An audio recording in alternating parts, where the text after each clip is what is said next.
નમસ્કાર મિત્રો, વિડીયોમાં તમારું સ્વાગત છે। તો મિત્રો, અત્યારે હાલની ખૂબ જ મોટી અને દુઃખદ ખબર સામે આવી રહી છે।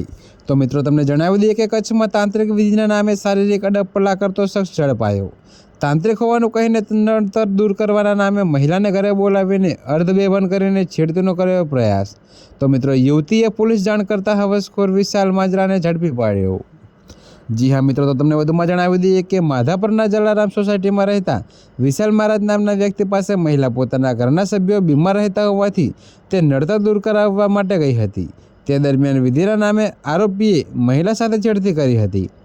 તો આરોપી વિશાલ મહારાજ મહિલાના મોઢા પર સ્પ્રે લગાવી તેને બેભાન અવસ્થામાં કરીને તેના કપડાં ઉતારીને છેડતીનો પ્રયાસ કર્યો હતો। જી હા મિત્રો, તો જે દરમિયાન મહિલા ભાનમાં આવી જતાં તેનો પ્રતિકાર કરીને આ મામલે તેને માધાપર પોલીસ સ્ટેશનમાં વિશાલ મહારાજ સામે ફરિયાદ નોંધાવતા પોલીસે આરોપી નરાધમની ધરપકડ કરી છે। તો હાલ પોલીસે તાંત્રિક વિધિના નામે છેડતી કરનાર આરોપીની ધરપકડ કરી વધુ તપાસ હાથ ધરી છે।